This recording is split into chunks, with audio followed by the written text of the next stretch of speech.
Okay, guys, I am recording our meeting tonight, and if anybody wants to monitor the chat function, if you want to chat with each other, you can type in and answer each other's questions or make comments, but I will not be looking at that. It distracts me, and so in order for me to keep moving forward, I just will let you guys do that. Oh, and I see Michelle and Nancy are on. Good to see you guys. Trisha's on from Northern Virginia.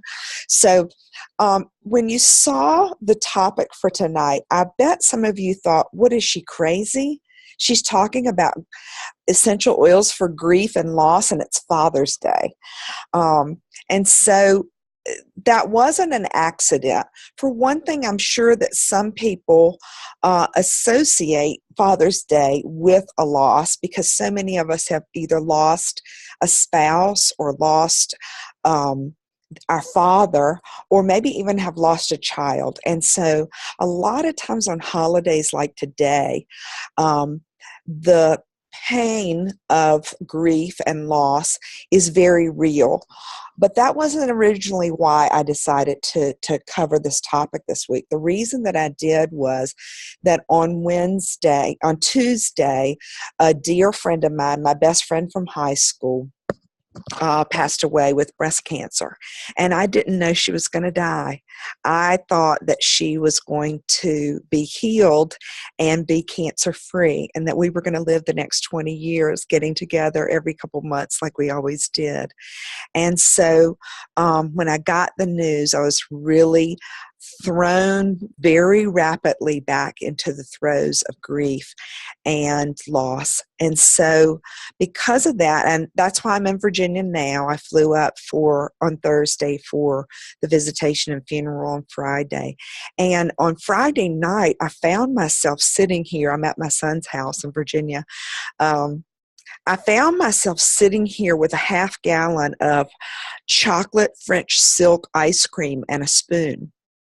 And I sent a couple of you messages and said, I'm not sure this is a very healthy way of dealing with grief, but it's it's my go-to right now. And so thinking through that, I thought, you know what? I have learned a lot in the last few years because I am a woman that is very acquainted with grief, I'm afraid to say. But I know I'm not alone because it is part of the human experience. And so everybody is. If you have not lost someone who was very close to you, it is a matter of time before that will happen in your life. But also, that loss comes in so many different forms. It doesn't have to be the death of someone close to you. It can be the loss of your health, the loss of a career, the loss of a relationship, a breakup. There can be so many things that cause loss that we need to grieve, that I believe that this topic is for everyone. And so I'm going to jump in, and I want to let you know that I do not consider myself a clinician. I know a lot about loss and grief from experience, and that's what I'm going to talk to you about tonight, not about science and not about a clinical approach to this topic. But I'm hoping that you will be able to glean from me in the next 15 minutes some of the things that I have learned that you will be able to use for yourself or for those that you love. 20 minutes is definitely not enough time to cover this topic, but I will cover as much of it as I can. I'm going to basically hit some of the highlights.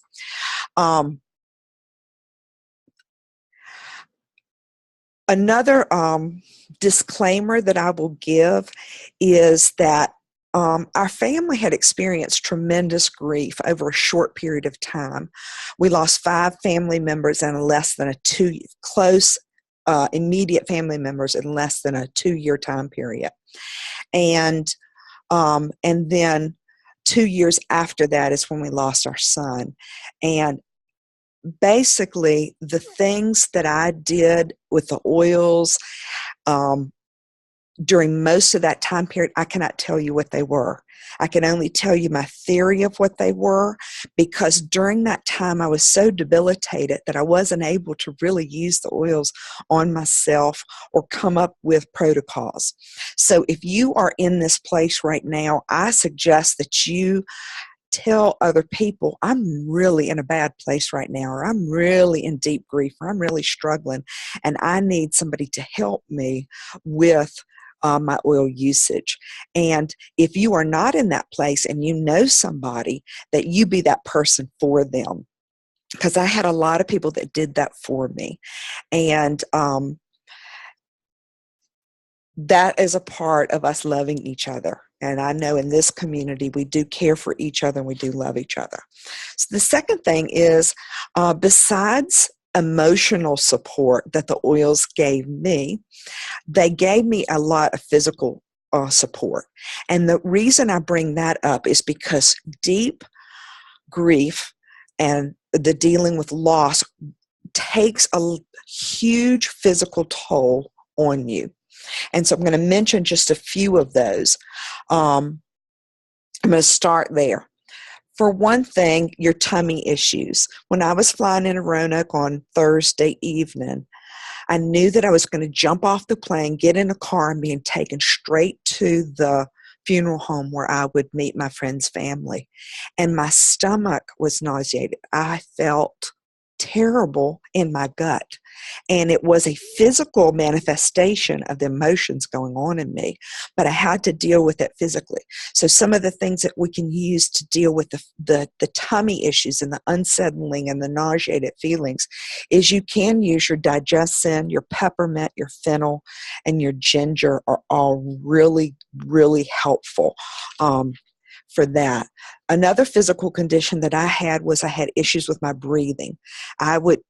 People would say, how are you doing? And I'd say one breath at a time, because I felt like every breath was very purposeful. It was very hard to even get my breath.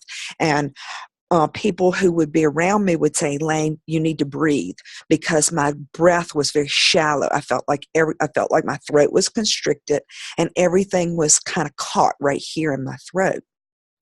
So in order to help with that part of it, I did use Breathe. I used cardamom. I used lime. I used eucalyptus. I even put fennel on my throat to help kind of just open up and break up that area. And so don't ignore the physical parts that the emotions are causing. Another one was my foggy brain. My brain function decreased dramatically because I was extremely overwhelmed by everything. And I had a hard time focusing, and I was easily confused. So the kind of things that I can use, I hope I use them. I can't tell you for sure, but the kind of things for that would be Intune, peppermint, and wild orange. I remember putting a bottle of rosemary in right next to my chair where I sit most of the time at home. And peppermint and rosemary are really good for helping you focus and your mind to work. A couple of other things when the mind is racing is cedarwood and vetiver. And I know I used a ton of cedarwood and vetiver because my mind would just race and race and race.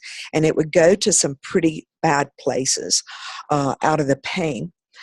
But a huge thing that helped me with this part of it was the aroma touch technique. Jennifer Gilman and Tina Murphy live in St. Petersburg, and they took turns regularly coming over and doing the aroma touch technique on me and Art to help us during our time of deep grief. And they did it over and over for a long period of time. And one of the things that does for you is it moves you from the sympathetic nervous system, and it works in your parasympathetic nervous system. So what that does is the sympathetic is that fight or flight. And Rena told us it's not just fight or flight. It could be fight, flight, or frozen.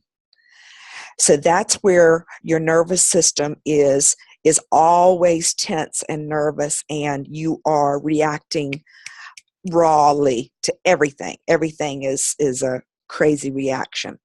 And the parasympathetic is where your body is relaxed. And so doing the aroma touch technique, having that done on you or doing it on others, gets you out of the sympathetic mode and into the parasympathetic so that you can actually relax, and it brings your body back into balance. And believe me, everything in my body was out of whack and out of balance.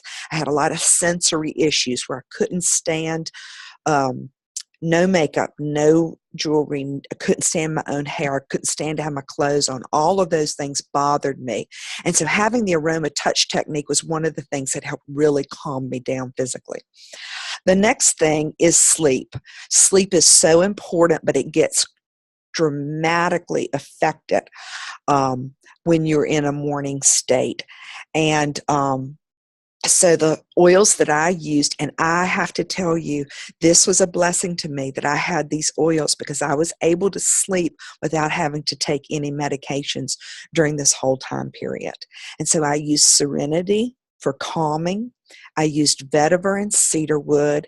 I used some Roman chamomile and lavender, all those type of things to settle me down at night so that I could have the break that I needed in order to rest. And so I was very glad to be able to have the rest. Now let's move out of some of those physical things and wrap up with these last 10 minutes talking about some of the emotional things that you have to deal with in grieving. And I'm going to tell you that when you are in this period of your life, you are all over the board. You can't say, I'm sad, because sad is only one piece of it. And you might be in different places, up and down, all over the board, all during the day. At one time, you may be feeling more than one thing. But you also, if you are living with a spouse, a sibling, a child, a parent, they may be in a completely different place as you too. So I want to read this list of emotions that may or may not describe what you have felt or are feeling in the grief process. Grieving, sad, hurt, worried, fearful, anxious, insecure, apathetic, angry, discouraged, gloomy, disinterested, somber, distressed, disconnected, bitter. Isn't that quite a list? None of us wants to live in any of those. Do you know where I took that from? I took that from the Emotional Aromatherapy Wheel.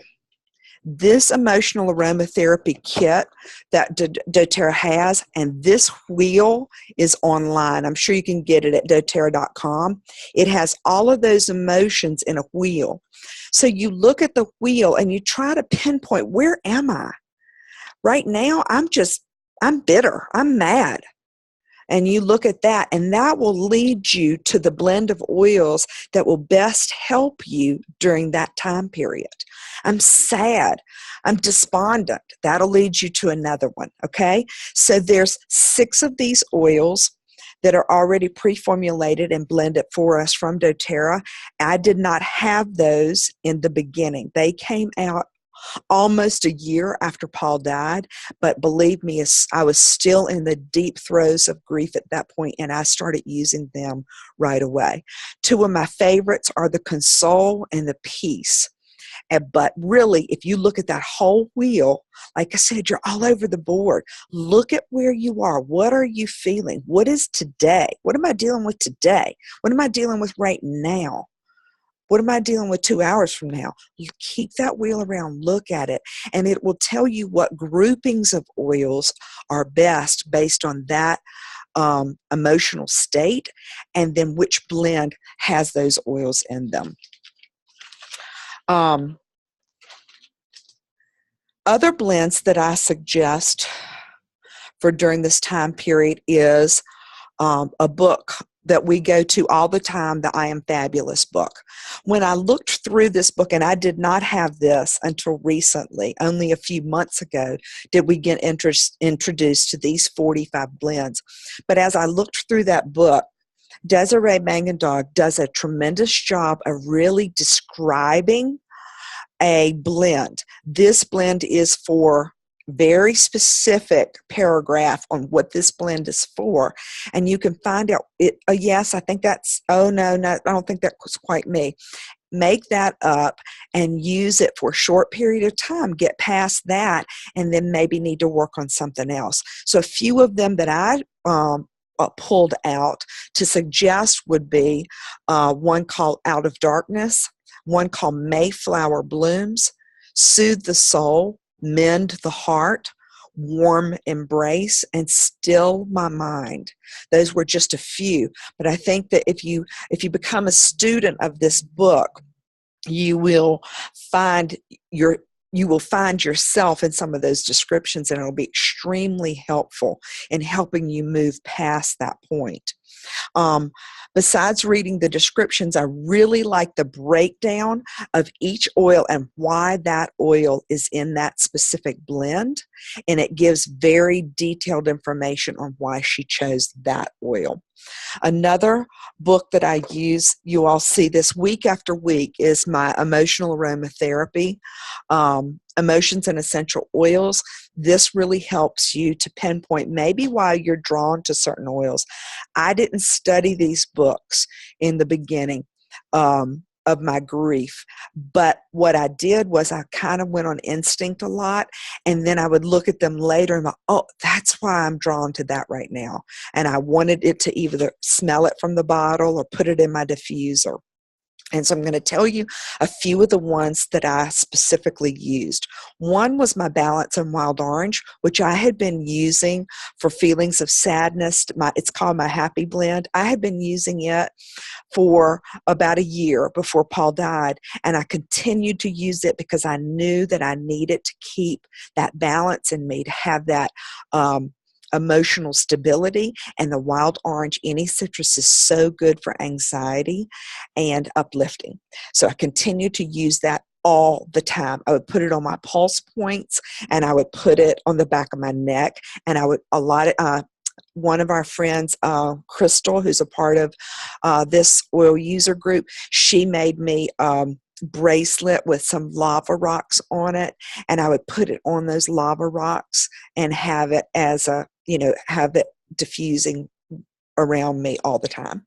Another one, I would put those also in the diffuser, and I suggest if you are helping a friend who's in the throes of depression that you go and set up their diffuser for them, but you also wear oils that you believe will be helpful to them. Wear them on yourself, because sometimes they may just not be at a place where if you say, I'd like to leave these with you, that they might even put them on. Who knows? But having the effects of it around them, the aroma around them, will still benefit them. So when you go over, you have on your wild orange and your Balance, maybe some frankincense, maybe you've got Breathe Out.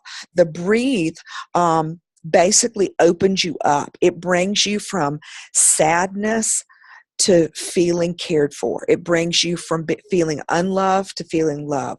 Breathe brings you from being constricted to being able to receive. It brings you from grief to solace. And that is all in this book when it talks about Breathe. Another one that I used a lot was frankincense. Frankincense is the oil of truth. And one of the issues that I had was focusing on what was true, because my mind would go to all these dark places. It was the trauma that was taking over. And so I had to really, I prayed a lot for God to show me what is true. What should my mind be thinking on that's true, not what is a new fear that I have, or a new worry that I have, or something that I'm imagining that may or may not have taken place.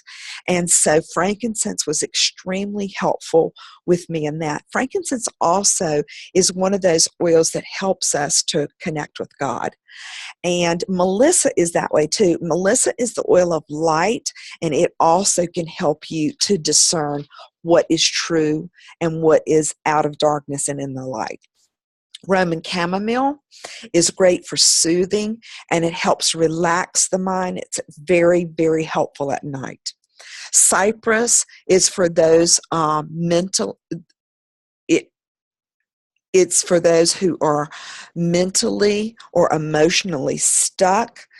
Um, it helps with the flow. And so cypress is really, really important. And I was extremely stuck, y'all. I was stuck in the trauma of Paul's death, and I had to get some specific therapy that just happened a couple of months ago.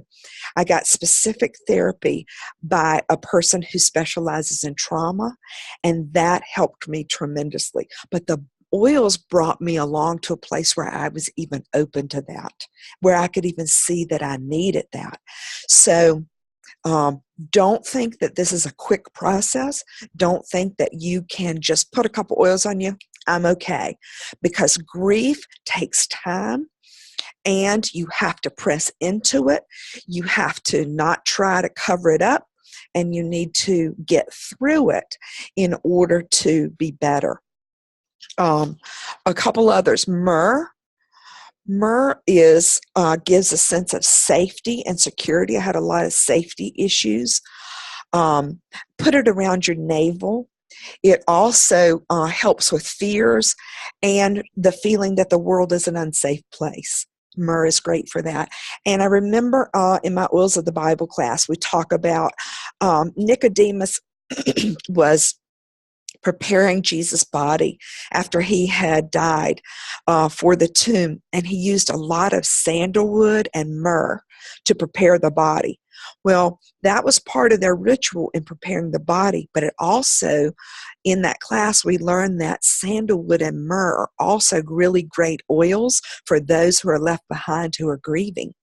And so it had a dual purpose of not only to prepare Jesus' body, but to help the disciples and Jesus' mother and all of those who were coming around to in their process of mourning.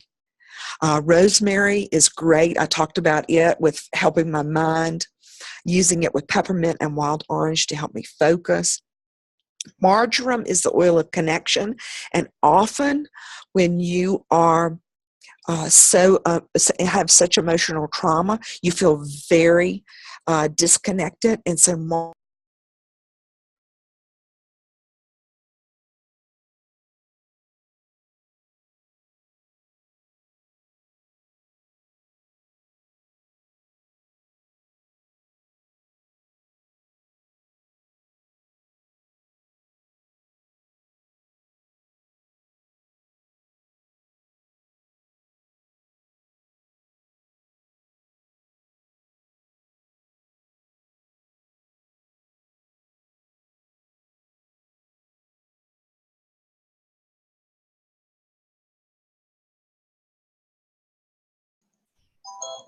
You're muted, Elaine. For the last couple of minutes. Sorry, guys. So marjoram is the oil of connection, and often you will feel very disconnected, and that you will need it for helping you feel protected as well. So rubbing it on the belly is a great application there. Excuse me. I talked to Lois Lane, and I asked her which oil she has used during her times of grief. And she said that this was the list that she gave me: frankincense, patchouli, ylang ylang, and sandalwood. And she suggests putting the citrus oils combined with frankincense and ylang ylang in order to help you during grief. And I was reading something about the citrus oil, specifically about bergamot, where it said that it's in science, it's proven that lime, bergamot, and some of the other citrus oils will help you with depressed feelings, will help you relieve anxiety, and help lower all of that. So there's been a lot of testing done. It's not just, oh, citrus smells good and we're going to use it. It's science. It does work in that way. So lastly, I'm going to just say that right now I am diffusing a blend that Desiree Mangendog suggested. It is 2 drops of eucalyptus, 2 drops of helichrysum, and 2 drops of cardamom. It is a beautiful aroma. Nancy put it on for me right away when I found out about my friend passing away the other day. Desiree said for me to sit over it, to breathe it in deeply, and to cry it out. That was her best advice. And we know that Desiree and her husband recently lost a baby that was preborn, and so they are acquainted with grief and know that this protocol is very helpful. And so looking those up, eucalyptus keeps us from hiding. Helichrysum is for the pain of the trauma, and it helps to heal our broken heart. And cardamom helps us to see the bigger picture and not stay stuck where we are. So get out your oils, use them. My prayer is that none of you ever need to use any of these oils, and that all of you will be able to escape the deep pain of complicated grief and loss. But that is not the world we live in. So I hope that you will remember these things in the time that you need them. And I also hope that you will reach out to us and let us help you in times that you need them. Thanks so much, guys. Sorry for all those technical things tonight. Let's see. Let me stop the recording.